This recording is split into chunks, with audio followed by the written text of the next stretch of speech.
एक घास चिवचा एक घास काऊचा असं म्हणत आपल्यापैकी अनेकांचं बालपण गेलं असेल. पण काळाच्या ओघात बालपणीचे दिवसही मागे पडले आणि त्या चिमण्याही हरवल्या. गेल्या काही वर्षात चिमण्यांची संख्या झपाट्यानं कमी झाली. निसर्ग साखळीतील एक महत्त्वाचा पक्षी असलेली चिमणी शहरी भागातून हद्दपार होईल की काय अशी भीती आहे. मातीचं घटलेलं प्रमाण, झाडांची कत्तल, जंगलांना आगी आणि पिकांवर केली जाणारी औषध फवारणी यामुळे चिमण्यांचं अस्तित्व धोक्यात आलंय. आजच्या जागतिक चिमणी दिनाच्या निमित्तानं या चिवताईचीच ही कहाणी. कधी काळी चिवताई चिवताई दार उघड ही गोष्ट ऐकत आपण मोठे झालो. पण आता मोबाईल, टीव्ही, कम्प्युटर गेम यामुळं त्या चिवताईची गोष्टच हद्दपार झाली आहे आणि चिवताई सुद्धा. या चिमुकल्या जीवाची संख्या झपाट्यानं कमी होत गेली. त्यामुळं चिवताईचीच दर्दभरी कहाणी सांगण्याची वेळ आली आहे. गेल्या 25 वर्षात चिमण्यांची संख्या 50% पेक्षा अधिक घटली आहे. शहरी भागात तर हे प्रमाण 75% आहे. निसर्ग साखळीतला एक महत्त्वाचा पक्षी म्हणजे चिमणी. छोटे मोठे कीटक, मुंग्या, अळी, किडलेलं धान्य हे चिमणीचं खाद्य. त्यामुळे एक प्रकारे सफाई कामगार म्हणूनच चिमणी सुद्धा काम करते.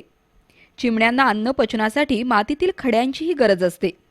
धान्यासोबत चिमणी लहान मोठे खडे खाऊन आपली पचनसंस्था चांगली ठेवते. मात्र काँक्रिटीकरण वाढल्यानं चिमण्यांना माती आणि खडेच मिळत नाहीत. त्यामुळे अशा भागात चिमण्या कमी झाल्या.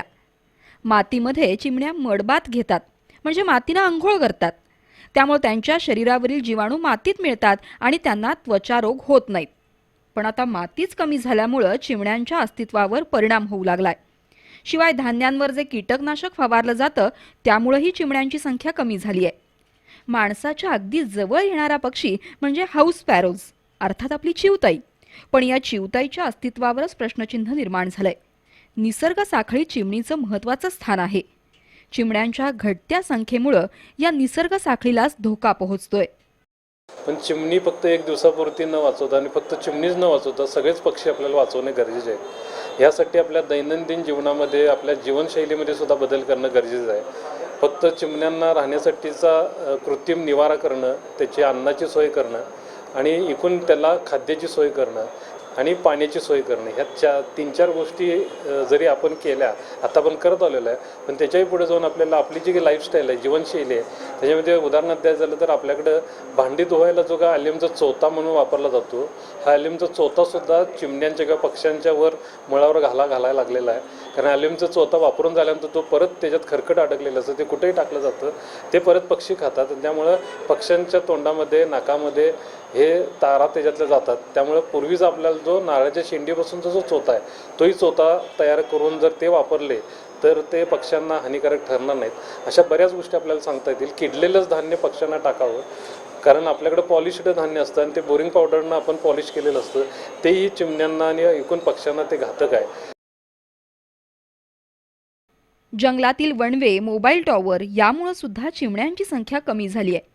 एक अत्यंत निरुपद्रवी किंबहुना माणसाला उपयुक्त असलेला हा गोंडस पक्षी माणसाच्या करणीमुळेच अडचणीत आलाय. माणसानं चिवताईचे दरवाजे बंद केलेत.